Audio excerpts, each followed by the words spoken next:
What's going on, everybody? Today we're going to be taking a look behind the track My Mind. This is an awesome track. It's just like the different just harmonics and tonal frequencies that are colliding in this track are just so cool, and it's so hybrid. The song is just so hybrid and so kind of unique in the way that it uses different synths and harmonic frequencies to kind of create this lush but also harsh sort of environment. It's really cool, and I'm excited to show you how everything's working under the hood.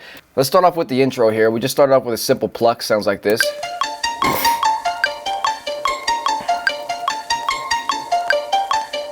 And this is just a simple pluck. Just wrote it in like this, you know, if we wanted to solo it out and kind of play around with it, just sounds like this. And you know, what's making the sound like this, I've got some hybrid reverb on it. Without the hybrid reverb, it sounds like this. It really kind of brought it more to the forefront now. This kind of gives it some nice little space. We've got thermal to kind of thicken it up and also just make it a little harsh, kind of make it sound like it's broken, like it's scratching on you. So without the thermal, it sounds like this. With the thermal, it kind of gives it a little nice little mid-high sheen, you know, so that's nice. We got two analogs, which is sort of just like a vintage delay. Without it, with it, it kind of moves around just a little bit more now, and it's nice. And then some extra stuff for, you know, structure purposes. And then, you know, the whole thing just sounds like this with some light EQing. Well, I guess that's not light. We got a nice high shelf here. You know, took out some of these low end frequencies around 182 hertz, and it sounds like this. You know, we have some nice little vinyl crackle just to kind of give it a nice little analog feel.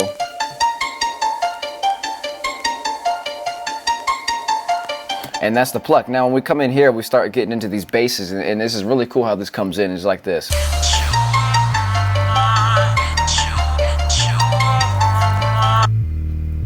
So that's the first bass. And then it turns into this one, which is a re-space. But you see how the frequencies are starting, they shift into each other and shift right out of each other. So as this one's kind of losing its low end frequencies, this one is gaining its low end frequencies, and they kind of swap. So when you listen to them together, because I like the way that this bass kind of just came in. It was nice, it was tight, and then it kind of just flattened itself out with the re-space. Skinny bass. This one's coming up with the utility with volume. And the re-space takes over. And then we're in, and the re-space completely takes over with this second patch here. Super cool. And then, you know, you've got the vocal chop here. And the way that this kind of rolls here, that sounds like that there's two of them playing at the same time in one patch, and that's just the work of halftime. You know, you throw halftime on here, and it really just kind of distorts the track, and you know, you can do a whole bunch of different warping kind of things to get the sound to sound different. In this case, I'm warping it by 2 bars and pitching it down an octave, and you're getting this.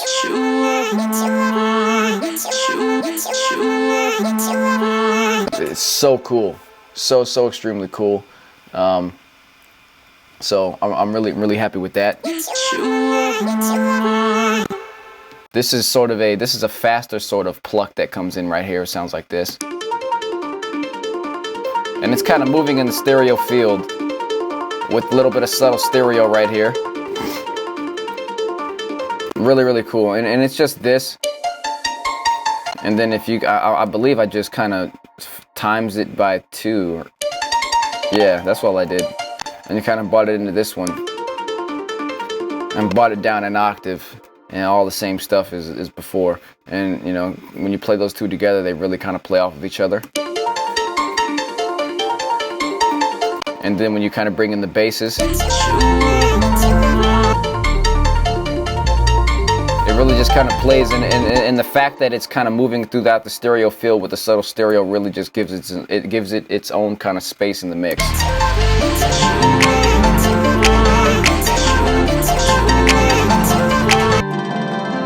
Now we've got this. This is a really cool loop, and I've got halftime and portal on here doing some crazy shit, and it kind of just really just destroyed the sound. Really cool. And they have that.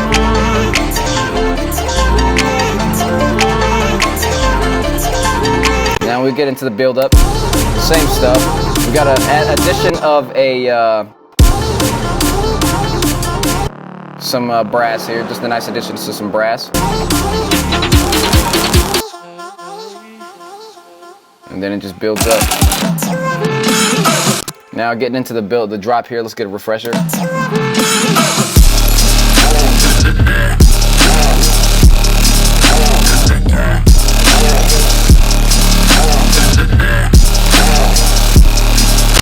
So the main kind of focus here that is really just drawing your attention, in my opinion, that kind of keeps you in the groove of the entire song is that point exactly, the groove. The groove here is just listen to it. It just keeps you going, and it's so kind of slick with the way that it makes you move.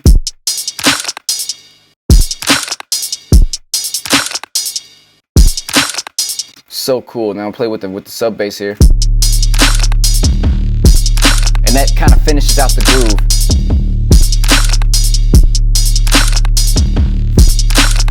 So cool, man. Oh, now this is just an 808, two 808s playing off of each other. So we've got this first one, which is, and then it kind of solos itself out here, and it turns off right there, and then this new one kind of turns on. So if you listen to them, this kind of turns on here. It's just a nice little simple kind of 808, and it just kind of plays right there when that vocal comes in. That I recorded in here when the vocal comes in on my mind. Ooh. So crazy. And now shooting over to these vocals here, you know, it just got manipulator on it to kind of give it this wide effect to really detune. So if I take the manipulator detuning off, it sounds like this. It's really, really in your face, but I wanted it to kind of just be like you're in space and just kind of get them around in the stereo field. And that really just, you know, grinded it out. Now Thermal's just adding in some nice little grit to it. We got Digi Kroner doing some weird kind of digital lo-fi and distortion stuff. So without that, it sounds like this. It's still kind of, it's more deep. It has got a lot of belly, but not as much harshness. Now when you bring that Thermal, ooh, it just sounds so good.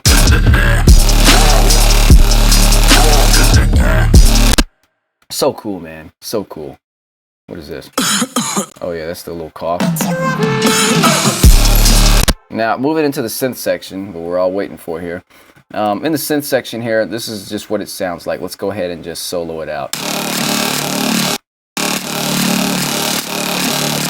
Very, very crisp sounds. So we've got this first one that just sounds like this. This is in stereo.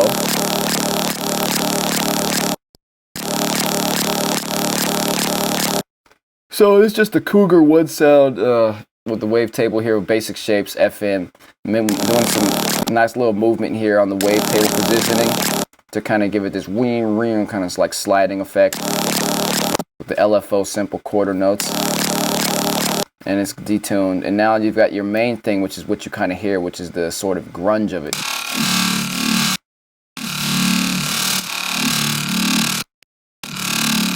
So if you want to hear this.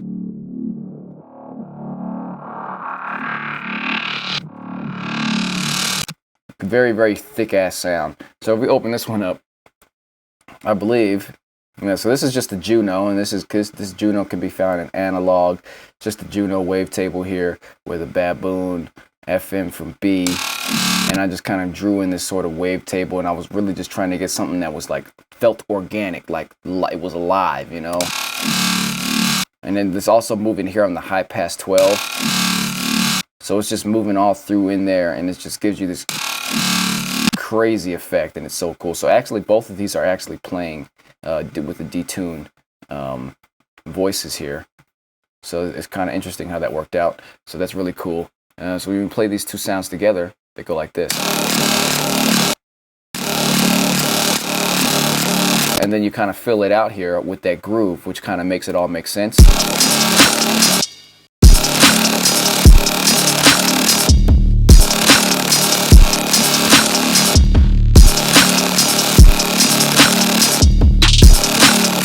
Very cool. Now moving into the next one, we have, he does the same thing again. Now it's starting to move, you see that? And I just moved it with the sharing tool. Now the interesting sound here is this one.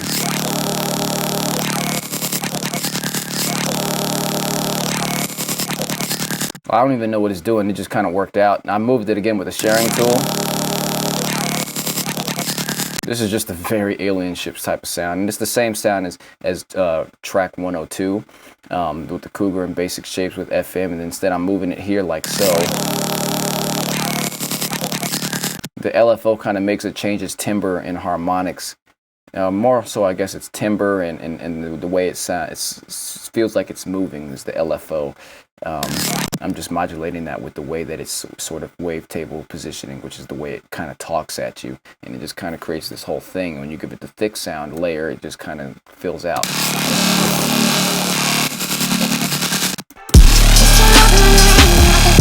And then you've got one sound above it, which kind of makes this, which is the sound you kind of hear above it all.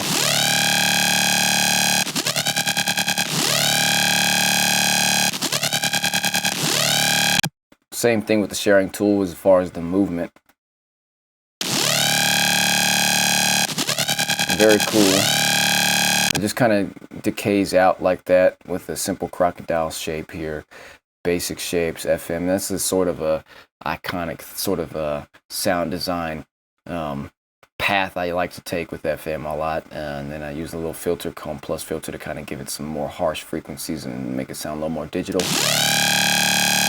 And obviously everything is everything, you know, we've always stick a little bit of distortion on here, and compression with the multi-band is always a staple for my sort of sound design.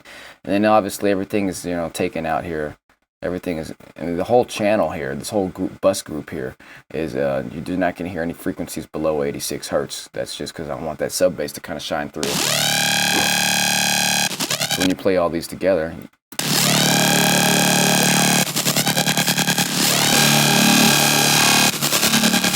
it's very, very cool.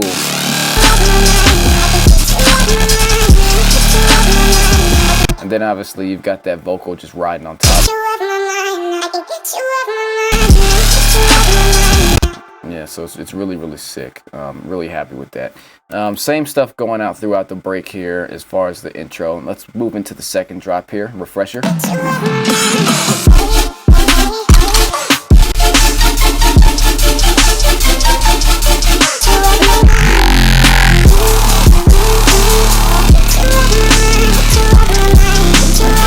Very, very, very cool. I'm just so in love with the sound design that's going on here. So let's go ahead and just solo each of these sections out. Here's the melodic section here.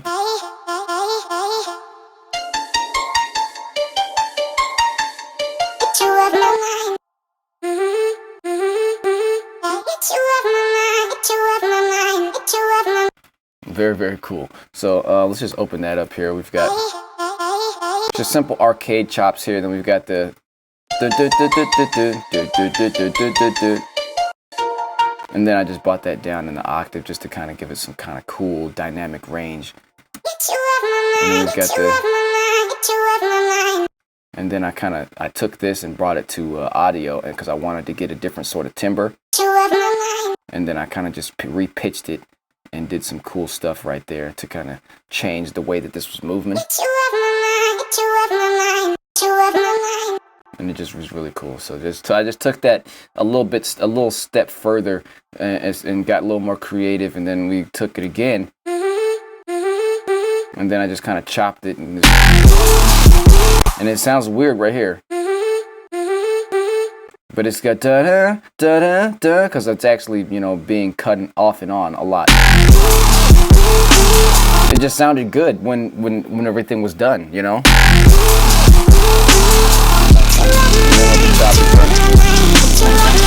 Very, very cool. Now moving into these, there's actually some screeches here. We'll get into those, simple stuff. Moving into the chord section here, sounds like this. Just one layer. It's just one layer. It's just a very well done very well done chord.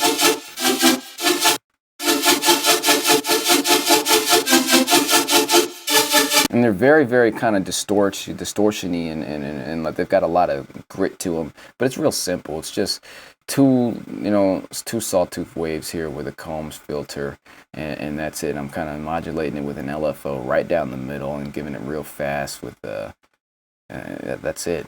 Anchor BPM is on, the trigger and envelope, those things are both off. So just whenever it's just weird. It's 13 voices here and 11 voices here, detuned. One's more detuned than the other. We move into the effects section. This is where all the magic sort of happens here. The chorus kind of widens it out.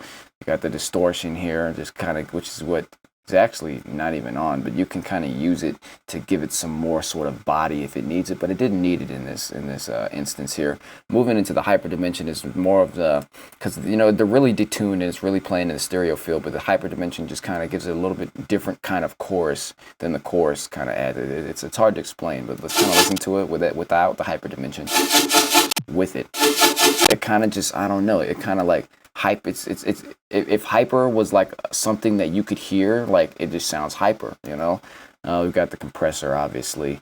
Multi-band is on, threshold is thrown slightly back. We've got a little bit of delay going on here, which isn't doing much. It's not really doing much, but it's just creative stuff. You can turn the mix up and kind of get a little more drastic effect. We've got some EQ here, which is just making sure, because sometimes it's easier to EQ some of these harsh frequencies out, things that you don't want, while you're inside of Serum, and the program can kind of take care of it a little better than you could in the box. So it's really nice right there. Just very simple stuff. Just some taking some of these low frequencies out and dipping some stuff in the high end.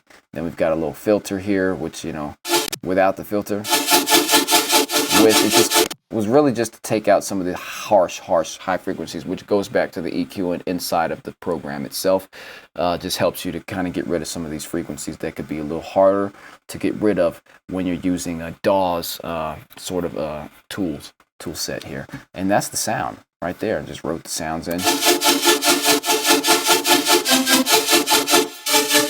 And then we get into these sounds here. This is just kind of plays with it. Just kind of gives, fattens it up. You probably don't even ever hear it in the mix. Now we move into this fucking growl here. This growl is so cool. It's just a Tetris Growl. I got, actually, I don't even remember where I got this from, but I really kind of beefed it up and resampled it over and over again. I used this plugin called, it's called Growlify from Rocket Powered Sounds. So really look into it. I threw it on there, and then I kind of kept freezing and flattening it, and then at the end I kind of threw this overdrive on here, and I got this effect, and it ended up sounding like this. And it just really just talks at you. Very cool. Now moving into, I wanted a sound that was gonna kind of sound like this, that I could control a little more in VST form, and we came up with these sounds here. Well, obviously we have this one again, just to keep things congruent. Then we have this new one, and now when it gets into the right here where what I'm talking about, which is very wide sound, playing with this one. When you play those two together, you kind of get something that kind of reminds you of this sound, I think, just a little softer. Now when you bring in that the sort of real kind of punch of the sound here, very cool. So now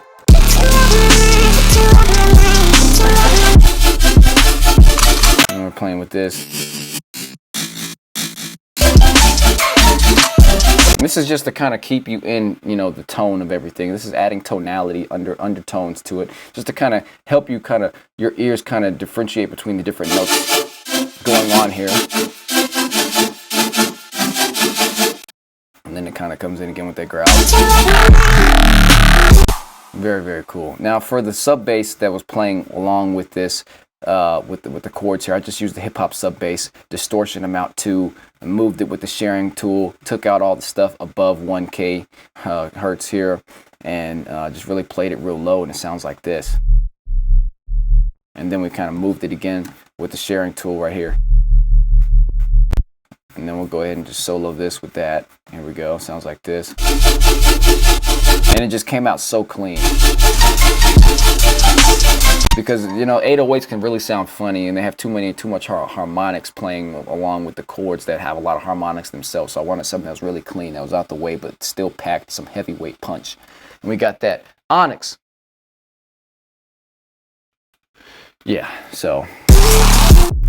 And then we back to the 808s here. Very, very simple stuff. And now for this part. And I had them EQ'd differently because I wanted to emphasize different sort of strong points in each of the frequency curves here for our sound of the 808 here. So I'm like, this one's kind of moved up just slightly. It was very slightly, just things that you don't really hear, but I just wanted to make sure it was kind of emphasized here. So, and then we kind of just filtered that sound back in with the auto filter. And then I moved it around in the stereo field by panning it. Just, you know, creative stuff that kind of brings the song to the next level. It's little things that you may or may not even notice, but you're like, wow, you know, but that's the sort of thing that you got to do here that kind of differentiates it and adds this creative control and direction and quality to the record. But yeah, that's pretty much it for the drop, you know. And, you know, for the cool part of the outro, it's the same sort of note progression that dun dun dun dun dun dun dun dun from the intro, but then I think I threw halftime on it again. Or no, I didn't actually. Yeah, so I just used this and I just really spread it out. And I really played around with these two analogs and turned it up between the spaces. And then started turning it back down, up and down. You see that? And then down in an octave. And it's really just moving around and it just sounds really weird. Now we've got these weird sort of things that it's just kind of reversed sounds here to kind of give it a little kind of dreamy twinge. Very, very cool. Now moving in here, this got halftime completely on it. You see that? It just sounds really weird. Without all that, it sounds like this. It's pitched down an octave, by the way. Now we bring these things back in here. Now it starts to move. It sounds like it's kind of sort of being strummed, you see? Very, very cool. And this sounds, you can hear it better here. A little bit of ballad reverb playing on it while it kind of filters itself in. Now when we move in here, we've got some nice percussion here, which is just, it's just beatboxing, you know. Took some beatboxing stuff, made it into some percussion, and then kind of, you know, brought in this little kick drum, which is really, really subtle. And that was the outro.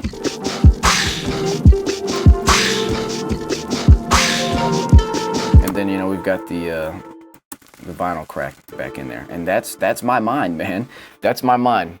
One of my favorite tracks. It's really kind of, I learned a lot making this song, and it was very fun. And I hope you learned something through checking out what's under the hood. This has been Behind the Track of My Mind. Boom.